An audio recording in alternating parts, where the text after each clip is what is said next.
चलो good evening बच्चों। आज हम लोग वही यूनिट एंड डायमेंशन को कंटिन्यू करेंगे, है ना। यूनिट डायमेंशन का ये लेक्चर दूसरा है ना। तो यूनिट डायमेंशन आज फिर से हम लोग कंटिन्यू करेंगे, यूनिट एंड डायमेंशन।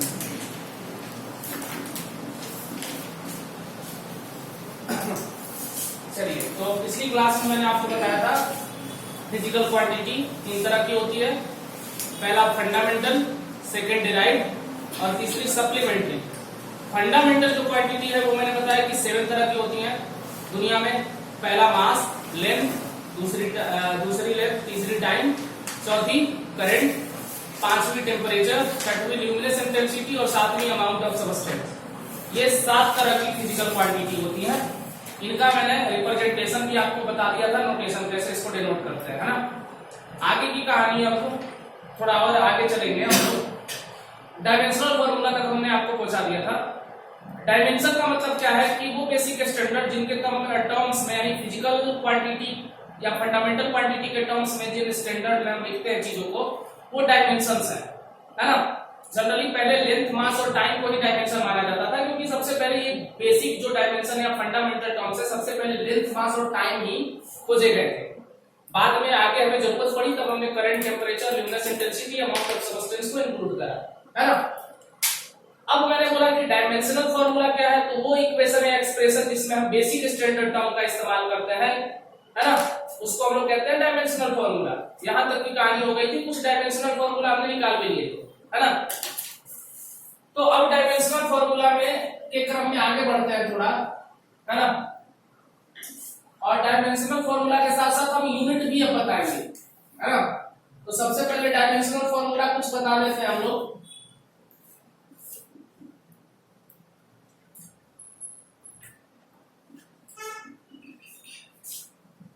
है ना। तो ये वैसा इक्वेशन होता है, डायमेंशनल फॉर्मूला एक तरह का एक्सप्रेशन या इक्वेशन होगा जिसमें हम फंडामेंटल टर्म्स के टर्म में किसी भी फिजिकल क्वांटिटी को एक्सप्रेस करते हैं। क्लियर। फंडामेंटल क्वांटिटी के टर्म्स में, यानी लेंथ, मास, टाइम, टेम्परेचर, करंट, ल्यूमिनेस इंटेंसिटी और amount of substance, in fundamental terms में, है ना, हम किसी भी फिजिकल क्वांटिटी को क्या करते हैं, एक्सप्रेस करते हैं, और जो एक्सप्रेशन आता है उसको डायमेंशनल फॉर्मूला कहते हैं। क्लियर है। अब देखो, इसका डेफिनेशन भी कल मैंने आपको बता दिया। आगे कैसे मैंने कल आपको कहां तक पहुंचाया था, शुरू से शुरू कर लेते हैं। सबसे पहले वेलोसिटी। वेलोसिटी को हम लोग क्या लिख सकते हैं, डिस्प्लेसमेंट अपॉन टाइम। डिस्प्लेसमेंट एक तरह का लेंथ होता है, क्या आ गया, lt to the power -1। Clear है। चाहो तो m का टर्म इन्वर्स करना चाहते हो तो m का पावर 0 लिख दो, है ना। m का पावर 0 1 होता है, कोई फर्क नहीं पड़ेगा। दूसरा, वेलोसिटी के बाद एक्सेलरेशन।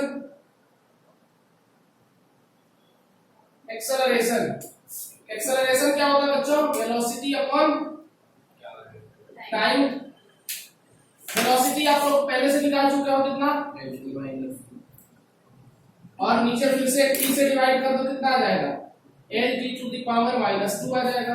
बोलो, m का टर्म लिखना चाहो तो m to the power 0, lt to the power -2। Clear है। अब अगला जो है वो लिख लो फोर्स। फोर्स क्या होता है, मास इनटू एक्सेलरेशन। चलो, तो मास को कैसे लिखते हो तुम लोग, कैपिटल M। एक्सेलरेशन कितना आया है, lt to the power -2। Final result क्या आएगा, mlt के पावर -2। क्लियर है। खाली देखते जाओ। फोर्स के बाद अगला वर्क। वर्क क्या होता है भाई, फोर्स इनटू डिस्प्लेसमेंट होता है क्या, बोलो भाई। फोर्स इनटू डिस्प्लेसमेंट को वर्क कहा जाता है। फोर्स का ऑलरेडी निकाल चुके हो, कितना, mlt के पावर -2। डिस्प्लेसमेंट को l लिख दो, क्या आ जाएगा, ml² t to the power -2। इतना ही आ जाएगा क्या, बोलो। तो इतना वर्क तक कैसे आप कर सकते हो, कहानी क्लियर है। और भी देखो, वर्क के बाद पावर पे आ जाओ। पावर होता है वर्क डन पर यूनिट टाइम, यानी वर्क पर यूनिट टाइम। फॉर्मूला भी क्लियर करते चलना। तुम लोग पूरे फिजिक्स में जितने भी अभी तक फॉर्मूले हैं सबको कर डालो, है ना। कम से कम 200 से कम मत करना, कम से कम 200 फॉर्मूले पे करना है आपको। सबके क्या निकालना है, डायमेंशनल फॉर्मूला। उससे कम कोई करेगा तो हम सूली पे लटका देंगे। m l square t to the power -2 है ना, और इसको टाइम से डिवाइड करो। कौन पागल हो रहा है भाई, m l square t to the power -3 है ना।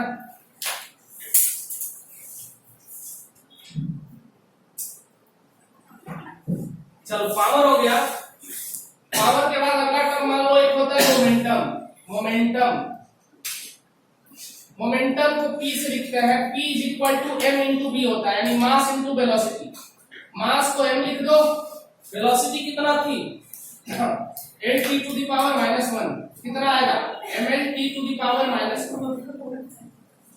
इस तरीके से आप सारी कर सकते हो कि नहीं, बोलो। तो अभी के लिए नोट करो, फिर आगे चलें। कुछ बड़ा करते हैं जिंदगी में। ग्रेविटेशनल कांस्टेंट कल मैंने दिया था आपको,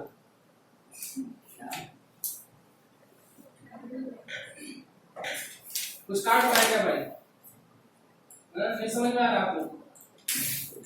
अब देखो F is equal to G m1 m2 upon r square, है ना। ये G का यूनिट बताओ, G बराबर F r square upon m1 m2। F जो होगा बच्चों को फोर्स कितना होता है, फोर्स का यूनिट देख के बताओ, ml t to the power -2। r square को क्या लिख सकते हो, l स्क्वायर। नीचे है मास इनटू मास, तो m स्क्वायर लिख सकते हो कि नहीं, बताओ। फाइनल रिजल्ट क्या आएगा, ऊपर जाएगा तो ये आ जाएगा m to the power -1, l to the power 3 और t टू द पावर -2। ये आ गया ग्रेविटेशनल कांस्टेंट का यूनिट। वापस बताना सर, वापस क्या बताओ भाई। तो G बराबर F r square force, r square एक डिस्टेंस है यानी लेंथ है, l स्क्वायर नीचे मास इनटू मास, तो मास का स्क्वायर। बस काटा पीटी कर दो, इतना आ जाएगा। ये फार्मूला है भाई, 9th में पढ़े होंगे गलती से ग्रेविटेशनल कांस्टेंट के बारे में। ऐसा नहीं पढ़ा 9th में, चैप्टर कटा हुआ था। क्या हो गया तुम लोगों को, मेरा वीडियो खराब कर रहा तुम लोग। चलो वेलोसिटी ग्रेडियंट। तो वेलोसिटी ग्रेडियंट जनरली क्या होता है, वेलोसिटी पर यूनिट लेंथ होता है, यानी कोई भी चीज लेंथ के साथ में जो अगर चेंज हो रही है वो ग्रेडियंट है ना। यहाँ पे वेलोसिटी ग्रेडियंट क्या होता है, वेलोसिटी पर यूनिट लेंथ, है ना। वेलोसिटी ग्रेडियंट का इस्तेमाल देखे होंगे उसमें फ्लूइड मैकेनिक्स में थोड़ा देखने को मिलेगा। फ्लूइड के लेयर्स के बीच में उनकी वेलोसिटी जो होती है, वहां पे वेलोसिटी ग्रेडियंट का इस्तेमाल करता है। ये फॉर्मूला अगर आपने पढ़ा होगा, कोफिशिएंट ऑफ विस्कोसिटी का आप लोग निकाल के दिखाओ, थीटा है dv अपॉन dz। इसको dv अपॉन dz को वेलोसिटी ग्रेडियंट कहते हैं, और ये कोफिशिएंट ऑफ विस्कोसिटी, है ना। तो कोफिशिएंट ऑफ विस्कोसिटी का कई बार आपसे पूछा जाता है, बहुत इंपॉर्टेंट है ना। कोफिशिएंट ऑफ विस्कोसिटी अभी बता दो, तो वेलोसिटी ग्रेडियंट का क्या हो जाएगा, l t to the power -1, और नीचे क्या है l से l कैंसिल, क्या आ जाएगा t टू द पावर -1। और लिखना चाहते हो सजा के इसको, m to the power 0, l to the power 0, t to the power -1, है ना। ये हो जाएगा वेलोसिटी ग्रेडियंट। यहां से ईटा जो है, ईटा इसको बोलते हैं कोफिशिएंट ऑफ विस्कोसिटी। क्या बोलते हैं, coefficient of viscosity. Coefficient of viscosity ईटा। तो ईटा बराबर देखो क्या हो जाएगा, f dz upon a dv, यही होगा। f की यूनिट क्या होती है जल्दी बताओ, ml t to the power -2, है ना। dz जो है वो लेंथ है कि नहीं, नीचे एरिया है, एरिया को क्या लिखोगे, l स्क्वायर। वेलोसिटी है l t to the power -1 लिखोगे। देखो एक l से एक l cancel, t to the power -1 ऊपर जाएगा तो एक t टू द पावर +1 हो जाएगा। एक देखो ये l स्क्वायर से एक l कैंसिल, फाइनल जो रिजल्ट आ रहा है आपका वो कितना आ रहा है, ऊपर लिख रहा हूं m l to the power -1 और t टू द पावर -1। ये आ जाएगा फाइनल ईटा का डायमेंशन, जो कोएफिशिएंट ऑफ विस्कोसिटी कई बार पूछा है, बहुत इंपॉर्टेंट है। और अभी हम जा रहे हैं बताने अगला जो टर्म है, इस बार नीट में पूछा था मैग्नेटिक परमिटिविटी का यूनिट बताओ। मैग्नेटिक परमिटिविटी का यूनिट इस बार नीट के पेपर में पूछा था, वो भी कर लेते हैं हम, है ना? इतना बता दूं? Yes sir. चलो देखते जाओ, खाली देखते जाओ। वेलोसिटी ग्रेडियंट ये तो रहा वेलोसिटी ग्रेडियंट। हां सर, उससे मतलब मैग्नेटिक परमिटिविटी का यूनिट क्या होता है? जनरली म्यू से डिनोट करता है। देखो मैग्नेटिक परमिटिविटी, सबसे पहले इसके लिए मैग्नेटिक फील्ड का समझ लो। सबसे पहले मैग्नेटिक फील्ड का समझ लो। मैग्नेटिक फील्ड, मैग्नेटिक फील्ड को बी से लिखते हैं हम।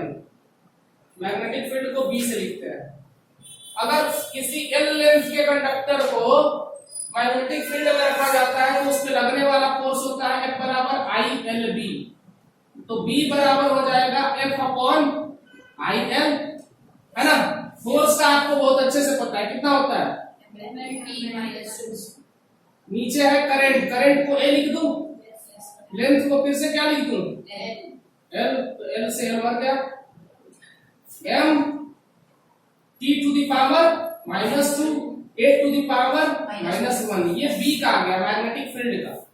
अब निकालना है मैग्नेटिक परमिटिविटी। तो देखो बायो सेवर्ट लॉ के अकॉर्डिंग जो मैग्नेटिक फील्ड आता है वो होता है आईडीएल म्यू नॉट अपन 4 पाई आईडीएल साइन थीटा अपॉन में आर स्क्वायर।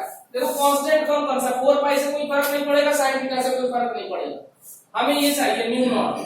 म्यू नॉट को मैग्नेटिक परमिटिविटी कहा जाता है। ये नीट में इस बार पूछा था। तो मैग्नेटिक ये वाला टर्म निकालना है तो बाकी सारे इधर ला दो। कैसे लाओगे?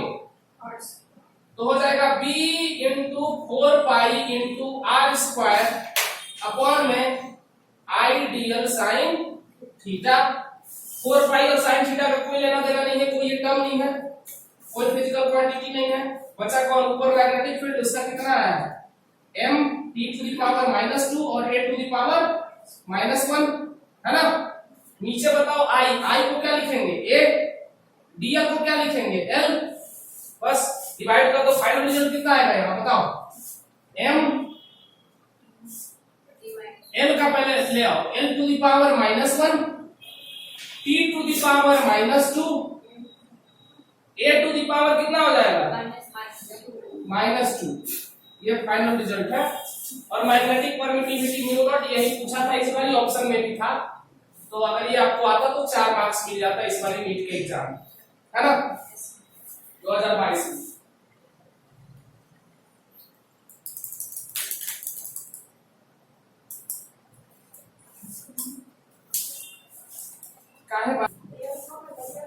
देखिए तो पिछले वीडियो में मतलब अभी मैं बता रहा था, तो यहाँ पे एल स्क्वायर मतलब हमने मल्टीप्लाई नहीं करा, क्योंकि आर स्क्वायर का जो यूनिट है वो हो जाएगा कितना? L square. तो एल स्क्वायर से एक एल से एक एल कैंसिल, फाइनल जो आ जाएगा एल टू द पावर -1 आ रहा था, वहां पे एल टू द पावर 1 आ जाएगा, है ना? बाकी का आगे सेम है। तो ये फाइनल रिजल्ट है मैग्नेटिक परमिटिविटी का, है ना? सावधानी हटेगी तो थोड़ी गड़बड़ हो जाएगी, है ना? तो आप लोग सावधानी से करिए, है ना? आगे चले, चलिए अब आगे बढ़ते हैं हम लोग। अगला जो टर्म है वो है यूनिट। क्या है? यूनिट। यूनिट के बारे में आपको पता है यूनिट किसको कहते हैं? यूनिट एक ना बेसिक स्टैंडर्ड टर्म्स में, है ना, बेसिक स्टैंडर्ड इंटरनेशनली अप्रूव्ड वैसे टर्म्स हैं जिसमें हम फिजिकल क्वांटिटी को मेजर करते हैं, है ना? इट इज, देखो यूनिट में it is basic and basic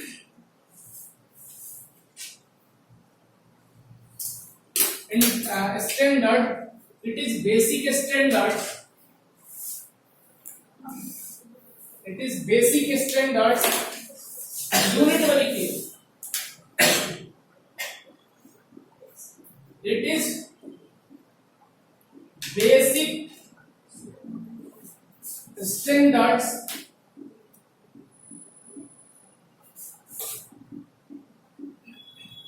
है ना, internationally approved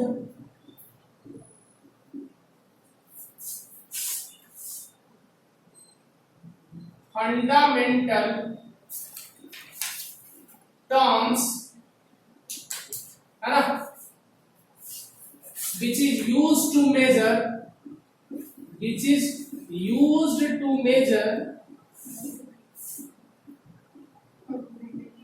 physical quantity.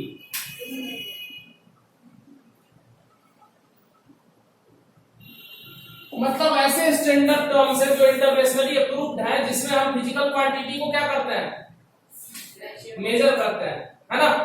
Clear है? जैसे फिर से शुरू करते हैं, जैसे वेलोसिटी है,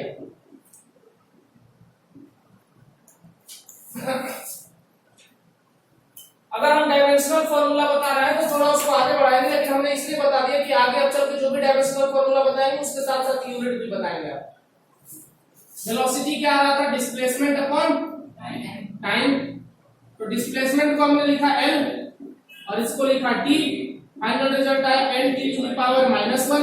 देखो ये लेंथ का टर्म है, इसको लिखते हैं मीटर में, यूनिट बताया था, और टाइम का यूनिट तो मीटर पर सेकेंड। एक्सेलरेशन रहता तो एक्सेलरेशन क्या होता है, वेलोसिटी अपॉन टाइम होता है, बोलो वेलोसिटी अपॉन टाइम। इसका डायमेंशनल फॉर्मूला क्या होता है, n(t⁻²). तो इससे डायरेक्ट पता चलता है मीटर पर सेकेंड स्क्वायर। उसके बाद अगला है फोर्स। फोर्स होता है मास इनटू एक्सेलरेशन, बोलो इसका डायमेंशनल फॉर्मूला क्या होता है, m(t⁻²) होता है। देखो एक्चुअल में हो गया kg मीटर पर सेकेंड स्क्वायर, क्या हो गया, इसी को हम लोग न्यूटन कहते हैं। क्या कहते हैं, न्यूटन, एन से लिखते हैं। क्लियर है? Yes sir. तो इस तरीके से आप इधर यूनिट भी निकाल सकते हो, है ना। अभी हम इसमें इन्वॉल्व कर दिए ताकि अलग से आपको यूनिट ना बताना पड़े, है ना। अगला क्या था, work.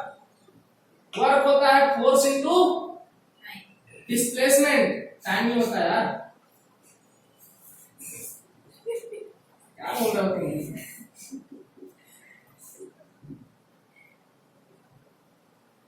Force into displacement, force का क्या था,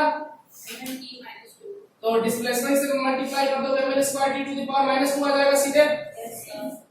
फोर्स का न्यूटन और डिस्प्लेसमेंट का मीटर, न्यूटन मीटर हो जाएगा ऐसा यूनिट, है ना। न्यूटन मीटर को जूल भी कहा जाता है, JOULE, जे से लिखते हैं।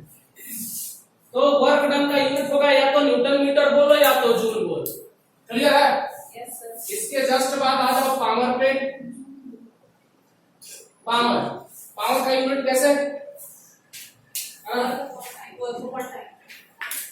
काजू, काजू याद रखो, काजू। वर्क का, वर्क को किसमें मेजर करते हैं, जूल में। काजू खाने से क्या आता है, पावर, है ना। क्या आता है, पावर। और फिर शक्तिमान को जब पावर मिलता है तो क्या करता है, वो दुश्मनों की वाट लगा देता है। क्या करता है, वाट लगा देता है। तो देखो पावर का यूनिट वाट होता है, ऐसे याद रखना। काजू खाओगे एनर्जी मिलेगी, एनर्जी मिलेगी तो पावर आएगा, और पावर आएगा तो तुम वाट लगा दोगे किसी का, मैंने दुश्मनों का। तो पावर इज इक्वल टू क्या हो जाएगा, वर्क अपॉन टाइम। यूनिट क्या आएगा बताओ, वर्क का क्या निकाले थे, टाइम से डिवाइड करोगे तो क्या आ जाएगा, ml²t⁻³ आएगा, बोलो। अब ये तो पावर आ गया, तो ऊपर में वर्क का मैंने अभी बताया जूल, और नीचे है सेकेंड, जूल पर सेकेंड, इसी को वॉट कहा जाता है ना, वॉट। ठीक है? तो अभी ये यूनिट लिखने का तरीका है, अभी बंद मत करो अभी, है ना। बस 2 मिनट और। अब कुछ इंपॉर्टेंट चीजें आपको बताने जा रहे हैं, है ना। क्या दूं? Yes sir. चलो देखो,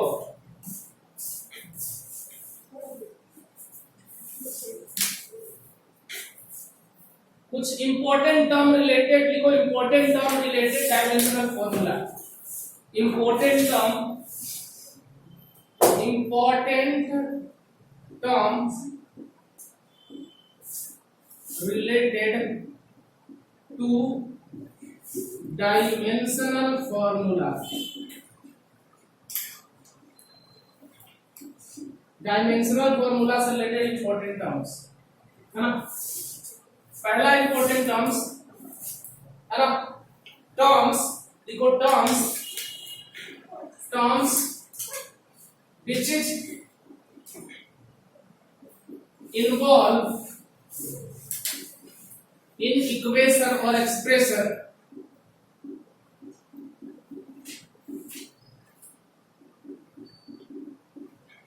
having same dimensional formula,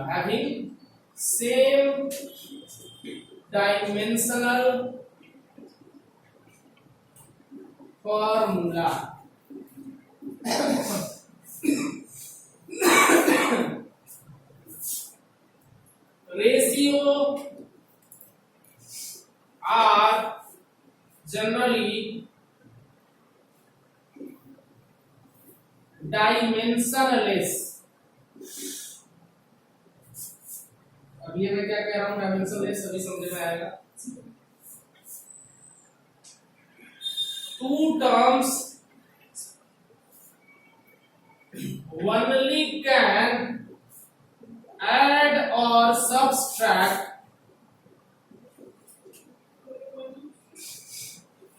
having same dimensional formula,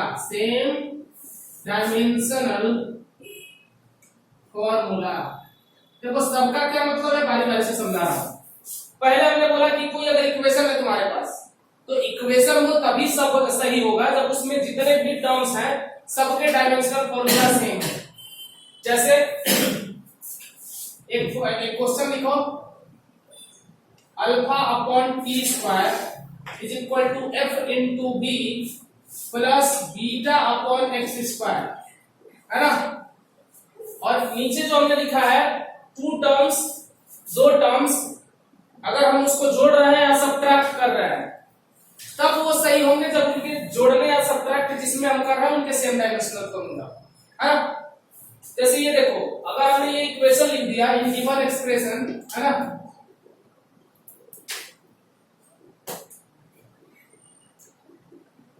find dimensional formula, DF लिख रहा है ना, ऑफ अल्फा एंड बीटा।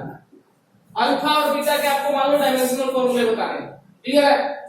अब अल्फा बीटा का डायमेंशनल फॉर्मूला बता रहे हैं, तो देखो जितना डायमेंशनल फॉर्मूला इसका होगा उतना डायमेंशनल फॉर्मूला इसका होगा, उतना डायमेंशनल फॉर्मूला इसका होगा, है ना। F है फोर्स, B है वेलोसिटी, X है डिस्प्लेसमेंट, T है टाइम। F है फोर्स, B है वेलोसिटी, X है डिस्प्लेसमेंट और T है टाइम। अल्फा और बीटा के अब आपको एक्सप्रेशन निकालना है। मैंने कहा इसी एक्सप्रेशन में जितने टर्म्स रहेंगे सबके डायमेंशनल फॉर्मूला सेम, यानी जितना एफ बी का डायमेंशनल फॉर्मूला आएगा उतना इसका आएगा, उतना इसका आएगा। ये सब जेईई का कांसेप्ट बता रहा हूं, तो इसलिए इसको हल्के में मत देना, और गलती से बोर्ड वालों का मूड फिर गया तो वो भी दे देंगे, है ना। तो देखो पहले इसमें मैंने बोला, इसको देख लो पहले, इसको एफ इंटू बी का पहले निकालो। फोर्स का पता है आपको, ml t to the power -2 होता है। वेलोसिटी का क्या होता है, l t to the power -1। Final result क्या आ जाएगा बताओ, m l square t to the power -3 आ जाएगा। ये एफ बी का आ गया। अब बताओ एफ बी के इक्विवेलेंट ये वाला टर्म होगा कि नहीं, तो अल्फा अपॉन टी स्क्वायर को इसके इक्विवेलेंट कर दो। अब ये टी स्क्वायर से इसमें मल्टीप्लाई हो जाएगा कि नहीं, तो अल्फा का डायमेंशन कितना हो जाएगा, ml square t to the power -3 और t स्क्वायर से मल्टीप्लाई करने का मतलब t टू द पावर 2 से मल्टीप्लाई करोगी, क्या आएगा result, ml square t to the power -1। ये अल्फा का डायमेंशन आ गया। सिमिलरली बीटा भी एफ बी के डायमेंशन के बराबर होगा। सिमिलरली ये वाला टर्म जो है वो भी इसके डायमेंशन के बराबर आएगा, क्योंकि हम सब्ट्रैक्ट या ऐड उसी को कर सकते हैं जिसका सेम डायमेंशनल फॉर्मूला हो। जितना इसका डायमेंशनल फॉर्मूला होगा उस तरह इसका होगा, क्योंकि इन दोनों को हमने जोड़ा हुआ है ना। तो अब देखो ये एफ बी का डायमेंशन फॉर्मूला इतना है, यानी m l square t to the power -3, ये किसके बराबर हो जाएगा, बीटा अपॉन x स्क्वायर के। x डिस्प्लेसमेंट है तो बीटा बराबर क्या आ जाएगा, डिस्प्लेसमेंट होने का मतलब l स्क्वायर है, ये l स्क्वायर से मल्टीप्लाई कर दो, ml square t to the power -3 को l स्क्वायर से मल्टीप्लाई कर दो, फाइनल रिजल्ट बीटा का क्या आ जाएगा ml to the power 4 t to the power -3, ये बीटा का डायमेंशन आ गया। देखने में आसान लग रहा था तो उतना आसान नहीं था, और बहुत हार्ड लग रहा था तो बहुत हार्ड नहीं है ना। और इस सब टर्म का मतलब है very very important term, very very important. बचपन में करते थे वही वाला इंपॉर्टेंट है ना, समझ गए? Yes, sir. तो ये बहुत अच्छी बात थी जो आप समझ गए है ना। तो आज की कहानी यही संपूर्ण होती है ना। कथा सुन के प्रसाद लेके जाइएगा। Thank you so much.